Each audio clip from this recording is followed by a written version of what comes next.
Illustre Abdallah ibn Mas'ud. Dans la religion musulmane, on dit Ar-Radi'allahu an, car il est un personnage très important dans la tradition islamique. Il est l'un des tout premiers convertis à l'islam. Certains disent qu'il est le 6e compagnon du prophète Mohammed, paix et bénédiction sur lui, sallallahu alayhi wa sallam, et il est parfois nommé Abdallah ibn Abd. Il est décrit comme étant un homme de taille courte, mince et de peau noire. C'était un black. Certains illustres musulmans, savants, disent qu'il est décoiffé de tresses. Pendant la vie du prophète sallallahu alayhi wa sallam, sa première rencontre était que Abdallah ibn Mas'ud était un jeune berger et Mohammed et Abu Bakr as-Siddiq, son meilleur compagnon et meilleur ami, passèrent une fois près de lui et lui demandèrent un peu de lait de brebis pour étancher leur soif.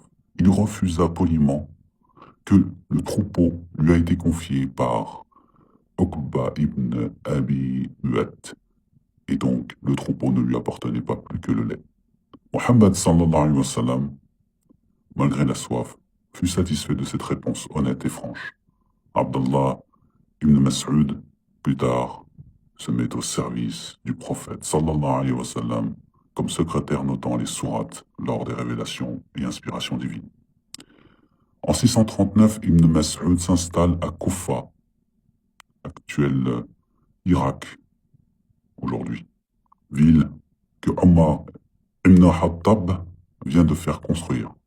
Il y enseigna la religion et la compréhension de la loi islamique, et il est même rapporté que Omar ibn Khattab s'exclama un jour, entre parenthèses, entre guillemets, « Je vous ai donné la priorité sur moi en vous envoyant Abdallah ibn Mas'ud. » Il y eut de nombreux disciples, parmi lesquels des plus grands illustres personnages. Abdallah ibn Mas'ud est l'auteur d'une autre compilation des sourates du Coran qui perdura 3 siècles.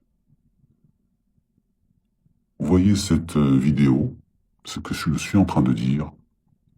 À partir de maintenant, je vous conseille, si vous êtes cardiaque, d'arrêter de regarder cette vidéo ou d'écouter, parce que la suite va être très dure pour celui qui est croyant, pour le musulman qui croit en Dieu, qui croit en Allah, qui est sûr de sa religion.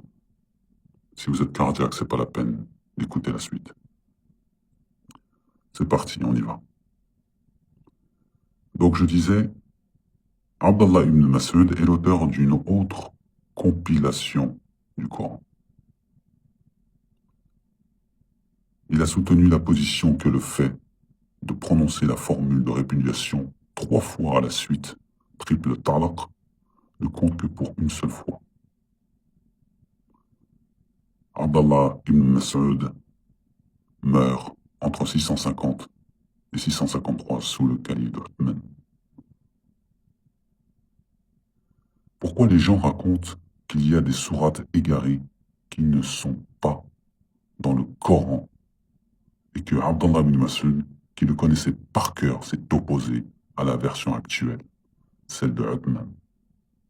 Ces 2 sourates ne font pas partie du livre de Dieu concernant certains versets ou sourates du Coran, d'après Abdallah ibn Mas'ud. Cependant, An-Nawawi ibn Hazm, Ar-Razi ibn al-Arabi et d'autres ulama sont d'avis que les relations attribuant ce propos à Ibn Mas'ud ne sont pas authentiques. Donc voyez-vous, comment voulez-vous faire confiance aux hadiths si certains sont authentiques, d'autres sujets au doute, d'autres valables, pas valables, peut-être, moyen, etc. On ne peut pas croire en Dieu avec le doute, n'est-ce pas? Il faut être sûr. Vous allez faire confiance à quelqu'un qui vous dit de le suivre quelque part, ou peut-être c'est dangereux, alors qu'il y a un doute vis-à-vis de lui. En fait, il y a une seule version, où est attribuée à Ibn Mas'ud la négation explicite du fait que ces deux sourates fassent partie du texte coranique. C'est celle que nous venons de relater. Par contre, dans les autres versions, on lit seulement que Abdallah ibn Mas'ud n'écrivait pas ces deux sourates dans sa copie personnelle du texte coranique. Par exemple, Abu Abdallah ibn Mas'ud témoignait que le nom de Ali ibn Abi Talib figurait dans la sourate Al-Maïda et que bien sûr il a été enlevé. Il existe plusieurs sources islamiques sur la question. Le plus gros problème pour dénoncer, dénouer cette accusation à son encontre est que les sources rapportées, toutes authentiques qu'elles soient, sont contradictoires, malheureusement. C'est pour cela qu'il faut toujours suivre une méthodologie avec ce qui n'est pas du Coran, en confortant l'information avec la raison, le Coran, la tradition prophétique, d'accord? Et le consensus des savants, l'ijma', d'accord? L'ambiguïté est la suivante. Il est rapporté dans certains textes islamiques que Abdallah ibn Mas'ud ne considérait pas les sourates 113 et sourates 114 comme faisant partie du Coran, et ne considérait pas non plus la sourate Fatiha, la première sourate, celle qu'on récite pour faire la prière. La conclusion est que le compagnon a un Coran différent de celui du reste des musulmans. Voilà l'ambiguïté. S'il rejette ces textes comme ne faisant pas partie du corpus coranique, actuel d'ailleurs, qui est celui de Uthman ibn Affan, il sort de l'islam instantanément. C'est une accusation très grave qui mérite de s'y attarder avec minutie et précision. N'est-ce pas? Commençons par la base pour répondre à cette ambiguïté gravissime, le Coran. La question à poser est la suivante. Comment Abdallah ibn Mas'ud pouvait ne pas accepter la sourate Fatiha, la première sourate du Coran, alors que le Coran lui-même fait la référence à la révélation de cette sourate? Mais regardez bien la manipulation. Écoutez plutôt la manipulation. Nous, entre guillemets, ils mettent Dieu. Nous. T'avons, entre guillemets, Mohammed. Certes, donné les 7 versets que l'on répète, Al-Fatiha. Ainsi, entre parenthèses, Al-Fatiha. Ainsi que le Coran sublime. Sourate 15, verset 87. Donc quand je relis, littéralement, sans mettre des rajouts entre guillemets, donc je le lis littéralement comme ça, nous t'avons certes donné les 7 versets que l'on répète ainsi que le Coran sublime. Là, il s'agit de quelque chose de très important. C'est-à-dire que dans la tradition islamique, celui qui traduit le Coran, il va rajouter, entre guillemets, nous, entre guillemets, c'est-à-dire c'est attribué à Dieu, t'avons, c'est attribué à la personne de Mohammed. D'accord? Et les 7 versets que l'on répète, entre guillemets, on va l'attribuer à la sourate Fatiha, parce qu'elle est faite de 7 versets. D'accord? Mais si cela n'avait rien à voir, si le nous, c'était pas Dieu, parce que nous, Dieu, il est unique, d'accord? Il n'est pas plusieurs, mais les savants islamiques, même juifs, hein, d'ailleurs, les rabbins, tout ça, ils vont vous dire que le pluriel de respect, voilà, nous, s'agit de Dieu. Alors que, quand on réfléchit, bah non, nous, c'est pas Dieu. Parce que Dieu, il peut dire je t'ai, pour dire au prophète, Mohammed, certes donné les 7 versets. Pourquoi Dieu ne dit pas tout simplement je à la première personne? Pourquoi il dit nous? Parce qu'ici, on peut tout simplement l'interpréter d'une manière très très simple. Nous, il s'agit de plusieurs personnages qui sont tout simplement au service de Dieu et qui transmettent le message de Dieu aux prophètes, éventuellement aux prophètes, ou plutôt à d'autres, à tout le monde, pour ne pas dire aux prophètes. Ça peut être à toi, ça peut s'adresser à toi. Nous t'avons, certes, donné les 7 versets. C'est quoi les 7 versets? Vous savez qu'en arabe, verset, ça veut dire aussi signe, des signes. Les versets, ça peut être des signes, comme ça peut être des versets dans le Coran. D'accord? La langue arabe, elle est subtile. Hein. Le sens varie dans la compréhension, dans l'étymologie, dans les occurrences, n'est-ce pas? Nous t'avons certes donné les 7 versets que l'on répète.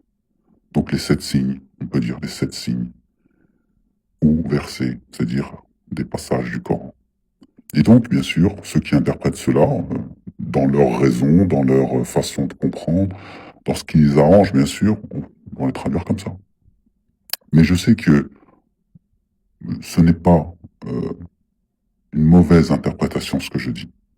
Parce que nous, ça peut être la parole de Dieu, mais ceux qui parlent au nom de Dieu en disant nous te révélons cette parole venant de ton Seigneur, par exemple.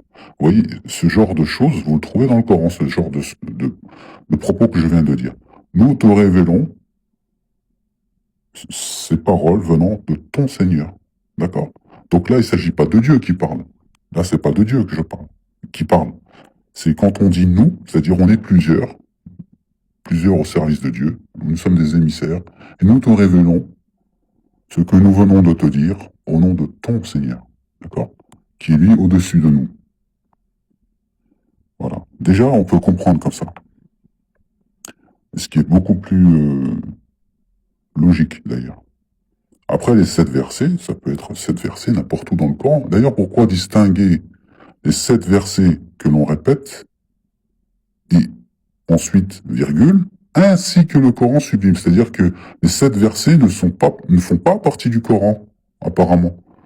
Il a raison, Abdallah ibn Mas'ud, puisque les 7 versets que l'on répète, ainsi que le Coran. Pourquoi il ne dit pas qu'ils viennent du Coran, tout simplement? Vous voyez l'ambiguïté?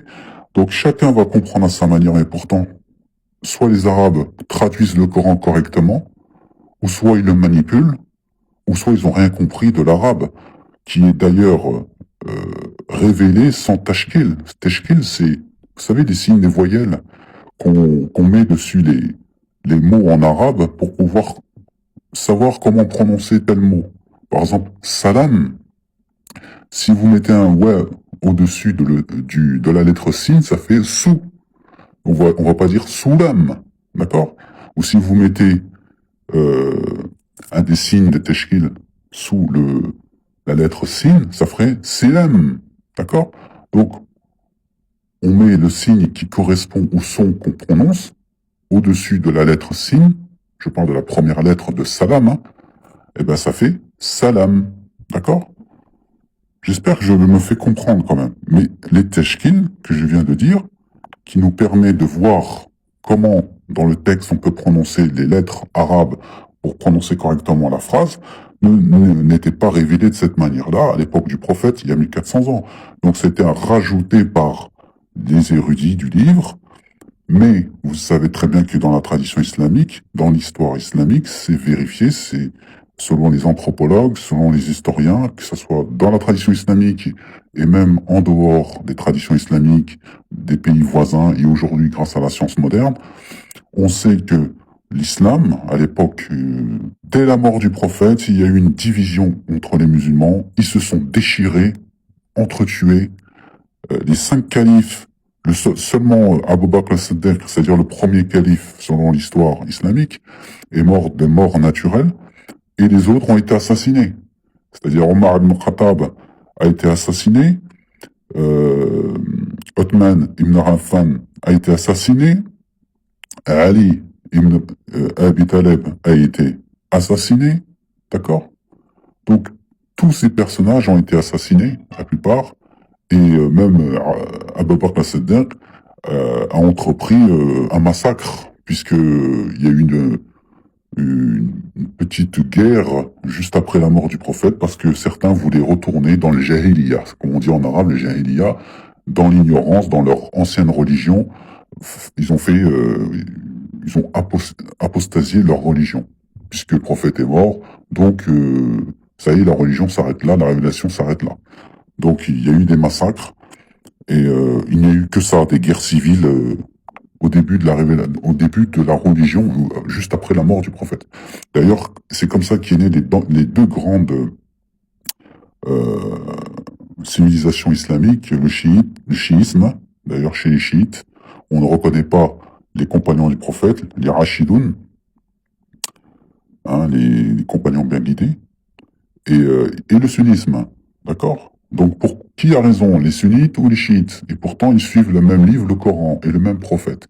Donc, vous voyez, il y a bien un problème. Donc, quand on dit remettre en question les hadiths, je suis désolé, vous pouvez pas cracher sur des gens qui se remettent en question.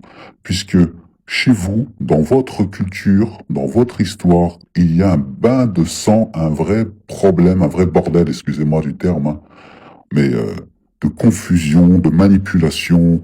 Les hadiths ont été compilés 200 ans quasiment après la mort du prophète par un homme qui s'appelle euh, Bukhari et qui a fait des voyages dans tout la péninsule arabique en 16 ans. Pendant 16 ans. Pendant 16 ans, il a récolté, vous savez combien de hadiths 600 000 hadiths. Et il les a tous triés en 16 ans. Et ensuite, il a gardé 7000 hadiths qu'il a, qu'il a mis dans un recueil qu'on appelle justement l'authentique recueil de Bukhari, c'est-à-dire en arabe on dit le Sahih Bukhari, les 7000 hadiths. Et dans les 7000 hadiths, vous avez tout ce que vous pouvez trouver comme problématique. L'illustre Abu Huraira, qui est justement sujet au doute quand vous cherchez bien, parce que tant qu'on vous donne pas des versets à controverse, vous allez croire tout ce qu'on vous dit, mais sinon, vous allez manger ce qu'on vous donne. Vous chercherez pas à comprendre. Voilà pour terminer. Je vais pas aller plus loin. Faites votre recherche. Donc la sourate Al-Fatiha ne faisait pas partie du Coran. La sourate, les deux dernières sourates du Coran, 113 et 114, ne faisaient pas partie du Coran, selon Abdallah ibn Mas'ud, l'un des meilleurs scribes du prophète et compagnons du prophète, qui connaissait par cœur le Coran et qui était vraiment le secrétaire du prophète attitré. Donc remettez-vous en question, mes chers frères et sœurs, et un peu de bon sens. Allez, salam alaikum.